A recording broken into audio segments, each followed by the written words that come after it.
Saya cuma satpam tuan, dan tidak mungkin melakukan itu. Namun, siapa yang percaya dengan ucapanku? Ketika tuduhan datang bertubi-tubi, aku dipaksa menanggung aib yang bukan milikku. Aku difitnah, dipecat, dan harga diriku hancur di depan semua orang. Malam ini, kita akan menyimak kisah penuh fitnah, air mata, dan perjuangan seorang satpam sederhana yang berusaha mencari kebenaran. Sampai akhirnya terungkap siapa pelaku sebenarnya.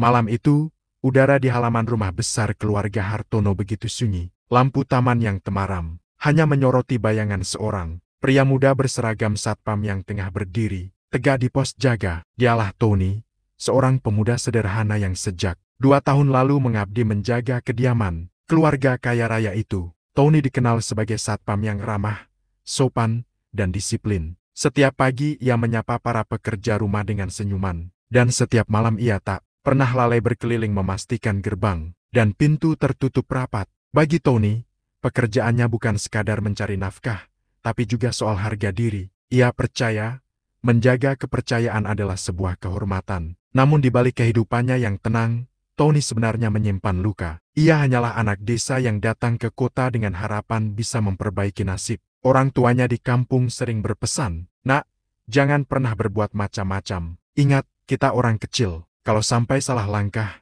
orang tak akan membelamu." Pesan itu selalu ia genggam erat. Karena itu Tony menjaga diri, apalagi terhadap putri majikan yang dikenal cantik dan sering pulang larut malam. Tony sadar betul batasannya, ia hanya seorang satpam. Tak pantas menaruh hati ataupun mendekat terlalu jauh pada keluarga majikan. Suatu malam, ketika Tony sedang berkeliling halaman, ia melihat sesuatu yang janggal. Dari jendela kamar lantai 2, terlihat putri majikan, Natasha, sedang berbicara serius dengan seseorang. Tony tidak tahu siapa sosok itu karena tirai hanya sedikit terbuka. Suaranya samar, seakan penuh rahasia. Tony tak berniat mengintip lebih jauh. Ia berbalik dan melanjutkan tugasnya. Baginya, itu bukan urusannya, tapi tanpa ia sadari, malam itu akan menjadi awal dari badai besar yang kelak menghancurkan ketenangan hidupnya. Hari-hari berjalan, Tony tetap bekerja dengan setia. Tidak pernah sedikit pun ia membayangkan bahwa sebentar lagi namanya akan diseret dalam fitnah besar. Fitnah yang kelak membuatnya berteriak lantang di hadapan majikan, "Saya cuma satpam, Tuan. Tidak mungkin saya menghamili putri Anda." Pagi itu rumah besar keluarga Hartono diguncang kabar yang tak pernah terbayangkan sebelumnya. Dari balik ruang makan mewah, terdengar suara tangisan lirih Natasha, putri tunggal keluarga itu. Wajahnya pucat, matanya sembab, sementara ibunya menatap dengan marah bercampur kecewa. "Nat, katakan yang sebenarnya, jangan membuat papa mama malu besar," bentak ibunya dengan suara bergetar. Natasha hanya terdiam. Sesekali ia menggigit bibirnya, seolah menahan sesuatu yang tak bisa diucapkan. Lalu tiba-tiba, suara keras Pak Hartono, ayahnya, menggema di seluruh rumah. "Siapa lelaki itu? Siapa yang sudah berani menghamili anakku?" Pertanyaan itu membuat semua orang yang bekerja di rumah tersebut terdiam. Para pembantu, sopir, bahkan Tony yang sedang berjaga di halaman depan, bisa mendengar jelas teriakan itu. Bisik-bisik langsung menyebar, mengalir seperti api yang menyambar jerami kering. "Anak majikan hamil," katanya. "Benarkah? Astaga, malu sekali keluarga sebesar ini dapat aib begitu. Lalu siapa ayah dari bayi itu?" Tony yang mendengar kabar itu hanya menghela napas panjang. Ia merasa kasihan pada Natasha. Tapi ia juga tahu, urusan itu sepenuhnya urusan keluarga majikannya. Ia tidak berhak ikut campur. Namun takdir ternyata punya rencana lain. Siang harinya, ketika Tony tengah berdiri di pos jaga, seorang kerabat keluarga mendekat dengan tatapan tajam penuh curiga. "Kamu, Ton, kau kan sering terlihat di sekitar Natasha belakangan ini?" tanyanya dengan nada sinis. Tony kaget.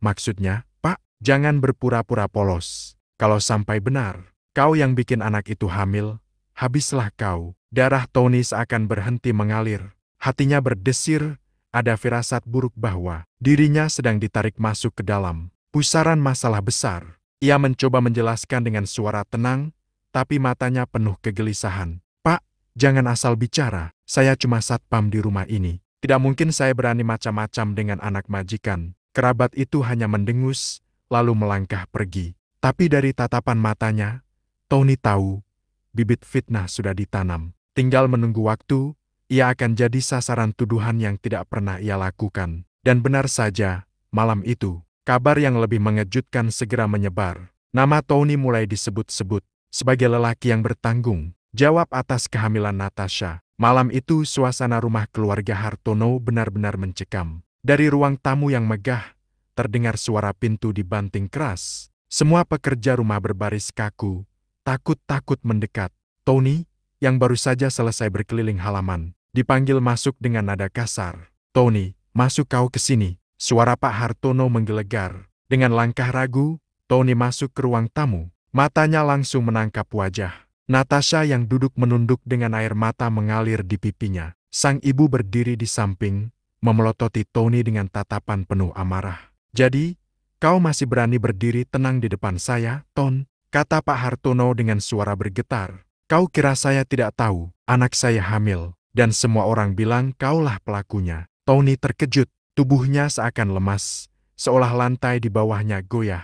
Ia menggeleng cepat, suaranya serak penuh ketakutan. "Tidak, Tuan, demi Tuhan, bukan saya hanya satpam di rumah ini. Saya tidak pernah sekalipun bersikap lancang pada Natasha. Tolong percaya saya." Namun, kata-kata Tony seperti angin lalu. Sang ibu langsung menuding dengan jari gemetar. "Jangan membela diri. Kami sering melihatmu berdiri lama di halaman dekat jendela kamar Natasha. Kau pura-pura patroli, padahal mengincar anakku."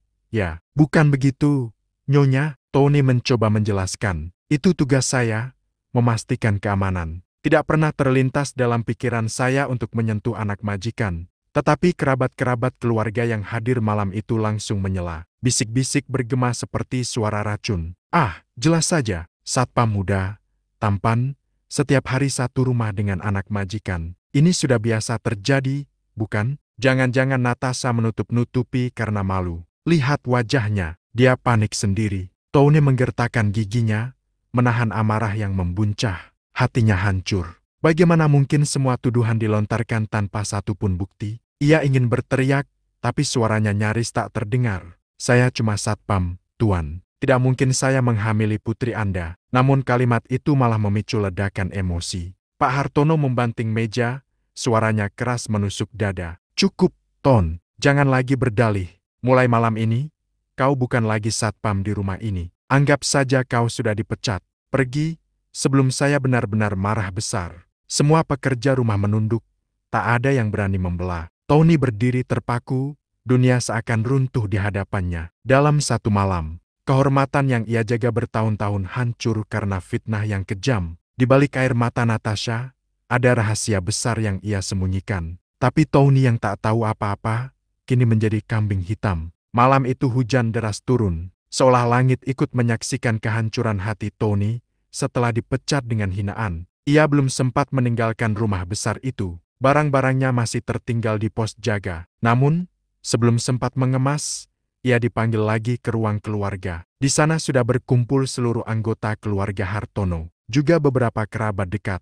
Suasananya kaku, penuh amarah dan kecurigaan. Tony dipaksa duduk di kursi yang seakan jadi kursi pesakitan. Pak Hartono menatapnya tajam. "Katakan jujur, Ton, kalau kau mau bertanggung jawab. Setidaknya kami bisa menyelesaikan ini secara baik-baik. Tapi jangan jadi pengecut yang pura-pura tidak tahu." Tony menggenggam erat tangannya. Matanya merah, bukan karena takut, melainkan karena harga dirinya diinjak-injak. Dengan suara tegas namun bergetar, ia menjawab, "Tuan, demi Allah, saya tidak bersalah. Saya cuma satpam. Tidak pernah sekalipun saya berani menyentuh apalagi mempermalukan putri. Tuan, tuduhan ini fitnah." Ruangan mendadak sunyi. Namun sesaat kemudian, tawa sinis salah satu kerabat terdengar. "Hahaha, satpam miskin berani bersumpah. Kalau bukan kau, siapa lagi? Kau setiap hari di sini. Jangan berpura-pura jadi malaikat." Tony menoleh.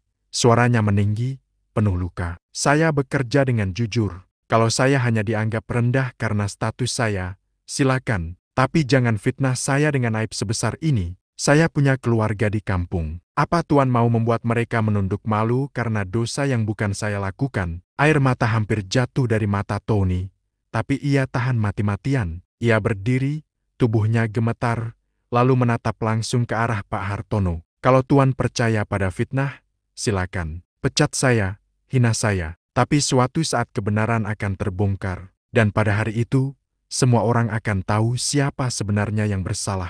Natasha yang sejak tadi hanya menunduk, tiba-tiba menangis semakin keras. Tapi ia tidak bicara, hanya terisak dengan wajah penuh rasa bersalah. Tony sempat menatapnya sejenak, berharap ia berkata jujur. Namun harapan itu hancur ketika sang ibu menarik Natasha dan berkata lantang, "Cukup, pemuda ini hanya pandai bersandiwara. Mulai malam ini, kau angkat kaki dari rumah ini. Ton, kami tidak sudi melihat wajahmu lagi." Dengan dada sesak, Tony melangkah keluar rumah. Hujan mengguyur tubuhnya, namun lebih dingin daripada air hujan adalah rasa sakit di hatinya. Malam itu, Tony bersumpah pada dirinya sendiri, "Aku akan buktikan kebenaran. Fitnah ini tidak akan kubawa sampai mati." Pagi hari berikutnya, rumah besar keluarga Hartono masih dipenuhi bisik-bisik. Kabar Tony yang dituduh menghamili Natasha sudah menyebar luas. Para tetangga mulai membicarakan, dan nama Tony menjadi bahan hinaan. Di pos jaga, Tony sedang berkemas. Tangannya gemetar saat melipat seragam satpam yang selama ini ia kenakan dengan bangga. Seragam itu adalah simbol harga dirinya,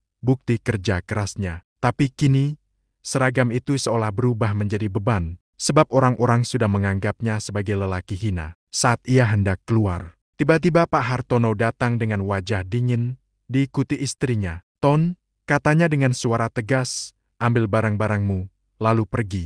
Mulai detik ini, kau tidak lagi bekerja di rumah ini. Jangan pernah kembali." Tony menunduk, suaranya lirih tapi tegas. "Tuan, saya paham. Tapi izinkan saya sekali lagi katakan, saya tidak bersalah. Saya tidak pernah melakukan apa yang dituduhkan." Namun, bukannya jawaban, yang datang justru tatapan penuh kebencian dari sang ibu. "Cukup, Tony. Kalau kau masih ingin bersandiwara, lakukan di tempat lain. Kau sudah mempermalukan keluarga ini. Pergi, sebelum kami seret ke polisi." Kata-kata itu menusuk hati Tony. Ia hanya bisa menghela napas, lalu mengangkat tas kecilnya. Beberapa pekerja rumah melihat dari jauh. Ada yang kasihan, ada pula yang ikut menatapnya sinis. Tidak ada satupun yang berani membela, semua memilih diam. Ketika Tony melangkah melewati gerbang, hujan kembali turun rintik-rintik, seolah langit tahu bahwa seorang lelaki miskin baru saja kehilangan segalanya. Di jalan kecil menuju kontrakan sederhana, Tony berjalan dengan langkah berat. Setiap orang yang mengenalnya menatap dengan pandangan curiga. Ada yang berbisik, ada yang terang-terangan berkata, "Itu dia, satpam yang menghamili anak majikannya. Memalukan sekali. Orang miskin memang begitu, tidak tahu diri." Tony menunduk, menahan air mata, tapi dalam hatinya ia berteriak, "Aku tidak bersalah. Aku akan buktikan kebenaranku." Malam itu, di kamar kontrakan yang sempit, Tony duduk sendiri dengan seragam satpamnya di pangkuan. Ia menatap kosong, lalu bersumpah, "Aku mungkin jatuh sekarang, tapi suatu hari nanti, aku akan bangkit. Dan saat itu, semua orang akan tahu siapa yang benar dan siapa yang berdusta." Hari-hari Tony setelah pemecatan terasa begitu gelap. Di kontrakan kecilnya, ia hidup penuh tekanan. Bisik-bisik tetangga terus menusuk telinga. Pekerjaan baru sulit ia dapatkan, dan keluarganya di kampung mulai bertanya-tanya kebenaran gosip yang beredar. Namun, di tengah keputusasaan itu, Tony tidak menyerah. Ia ingat sumpahnya malam terakhir di rumah majikan, kebenaran harus terbongkar. Suatu malam, Tony mulai mengingat kembali hal-hal kecil yang selama ini ia abaikan. Ia teringat pernah melihat Natasha berbicara diam-diam dengan seseorang di jendela kamar lantai 2. Suaranya samar, tapi jelas bukan dirinya. Waktu itu ia mengira itu hal sepele. Ternyata bisa jadi itu kunci dari semuanya. Siapa sebenarnya lelaki itu? Gumam Tony, menatap kosong ke arah hujan di luar kontrakan. Beberapa hari kemudian, Tony memberanikan diri mendatangi pasar tempat biasa para pekerja rumah. Hartono berbelanja. Ia menyapa salah satu pembantu yang dulu sering ia tolong. Dengan wajah canggung, ia mencoba membuka percakapan. "Mbak, saya cuma ingin tanya, waktu itu, siapa yang sering dekat dengan Natasha?" "Selain saya, tentu saja." Pembantu itu awalnya menolak bicara, takut posisinya terancam. Tapi setelah Tony memohon dengan mata berkaca-kaca, akhirnya ia berbisik pelan, "Mas Tony, sebenarnya, saya sering lihat Mbak Natasha itu diam-diam bertemu dengan seseorang. Orang itu, asisten pribadi keluarga, Mas Raka, mereka sering bicara di malam hari. Tapi saya takut cerita ke siapa-siapa." Nama itu membuat jantung Tony berdegup kencang. Raka, asisten pribadi keluarga. Orang yang selama ini terlihat tenang, pendiam, dan selalu dipercaya Pak Hartono untuk mengurus bisnis maupun urusan pribadi. Raka, Tony mengepalkan tangannya. Jadi dia yang selama ini dekat dengan Natasha. Sejak saat itu, Tony mulai menyelidiki. Ia mencari tahu keberadaan Raka, mengamati gerak-geriknya dari kejauhan. Beberapa kali ia melihat Raka pulang larut malam. Dan ada kalanya Tony menangkap raut wajah panik ketika Raka mendengar kabar soal kehamilan Natasha. Hati Tony semakin yakin, Raka tahu sesuatu. Tony sadar perjuangannya tidak akan mudah. Ia hanyalah seorang satpam yang sudah dicap hina. Tidak ada yang percaya padanya. Tapi ia juga sadar, satu-satunya cara membersihkan nama baik adalah dengan mengungkap kebenaran. Dengan tekad membara, Tony berbisik pada dirinya sendiri malam itu. Biarpun aku harus berjuang sendirian, aku tidak akan berhenti. Aku harus bongkar siapa sebenarnya lelaki yang membuat Natasha hamil. Aku harus buktikan, aku tidak bersalah. Di luar, angin malam berhembus dingin, seakan menjadi pertanda bahwa perjalanan Tony baru saja dimulai. Sejak mendengar nama Raka, asisten pribadi keluarga Hartono, Tony semakin yakin bahwa dirinya hanyalah kambing hitam dari permainan licik. Diam-diam ia mulai mengawasi gerak-gerik Raka, meskipun itu penuh risiko. Malam itu, Tony duduk di warung kopi kecil dekat perumahan mewah tempat dulu ia bekerja. Dari sana, ia bisa melihat samar-samar mobil Raka yang baru saja keluar dari rumah besar itu. Bukan sekali dua kali Tony melihat Raka keluar larut malam. Aneh, mengingat pekerjaannya seharusnya hanya mengurus urusan rumah dan bisnis keluarga. Dia menyembunyikan sesuatu. Gumam Tony, menatap tajam ke arah mobil itu. Beberapa hari kemudian, Tony mengikuti Raka dari kejauhan. Ia melihat Raka berhenti di sebuah rumah kontrakan kecil di ujung gang. Dari balik tirai, Tony samar-samar melihat sosok perempuan yang tidak lain adalah Natasha. Mereka berdua bicara dengan wajah tegang. Tangan Raka terlihat menggenggam erat lengan Natasha seolah memaksa. Hati Tony bergetar hebat. Benar, mereka memang punya hubungan. Jadi selama ini, akulah yang difitnah untuk menutupi kebusukan mereka. Namun Tony tahu, ia belum punya bukti kuat. Ia hanya bisa melihat dari jauh. Ia harus lebih hati-hati, karena kalau Raka sadar dirinya diikuti, keadaan bisa berbalik dan Tony bisa dijebloskan ke penjara dengan tuduhan baru. Keesokan harinya, Tony kembali mencari informasi. Ia bertemu seorang sopir lama keluarga Hartono yang sudah tidak bekerja lagi. Sopir itu akhirnya mau bicara setelah Tony memohon. Mas Tony, saya tidak bisa lama-lama. Tapi saya sering lihat Raka pulang larut malam dari arah kamar Natasha. Waktu itu saya pikir mungkin ada urusan keluarga. Tapi setelah dengar gosip ini, saya jadi curiga. Kesaksian itu semakin menguatkan Tony. Raka memang punya rahasia besar. Tapi anehnya, di hadapan keluarga Hartono, Raka tetap terlihat tenang, penuh wibawa. Bahkan dianggap sebagai tangan kanan yang paling bisa dipercaya. Malam itu, Tony menuliskan semua yang ia lihat dan dengar di sebuah buku catatan tua. Raka sering keluar malam, sering bertemu Natasha diam-diam. Beberapa saksi pernah melihat Raka dekat dengan kamar Natasha. Catatan itu ia genggam erat. Bagi Tony, catatan kecil inilah satu-satunya senjata untuk melawan fitnah yang menjatuhkannya. Namun, saat ia menutup buku catatan, Tony merasa merinding. Seakan ada mata yang mengawasi dari kejauhan. Ia menoleh cepat. Tapi jalanan sepi, angin malam berdesir, membawa hawa dingin menusuk tulang. Dalam hati Tony berbisik, aku sudah terlalu dekat dengan kebenaran. Kalau Raka tahu aku menyelidiki, mungkin nyawaku taruhannya. Hari itu rumah besar keluarga Hartono kembali dipenuhi kerabat dan tamu dekat. Isu kehamilan Natasha semakin panas. Keluarga besar mendesak agar segera ada kejelasan. Suasana ruang tamu mencekam. Seakan semua orang menanti siapa lelaki yang harus bertanggung jawab. Pak Hartono berdiri dengan wajah keras. Matanya menyapu seluruh hadirin. Anakku sudah hamil. Keluarga kita dipermalukan. Malam ini aku ingin kebenaran keluar. Siapapun laki-laki itu harus mengaku. Semua mata tertuju pada satu orang, Tony, meski sudah dipecat.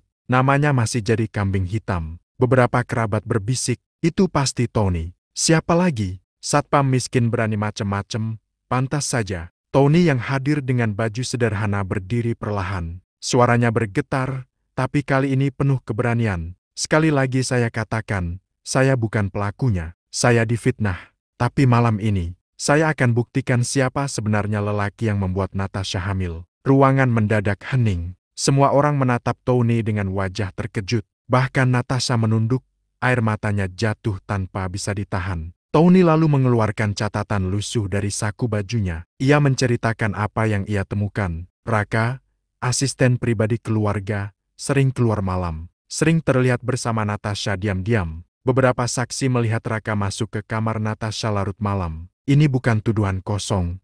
Lanjut Tony, saya punya saksi. Tanyakan pada sopir lama keluarga ini. Tanyakan juga pada pembantu yang masih bekerja di sini. Mereka tahu, mereka melihat. Tapi mereka takut bicara. Pak Hartono menoleh pada Natasha. Benarkah semua ini? Suaranya bergetar, antara marah dan tidak percaya. Natasha menangis semakin keras. Dengan suara terbata ia akhirnya berkata, "Maafkan aku, Pa. Maafkan aku, Ma. Itu semua benar, aku. Aku tidak hamil dari Tony. Aku hamil karena Raka." Gempar, semua tamu langsung berdiri, bisik-bisik bergemuruh.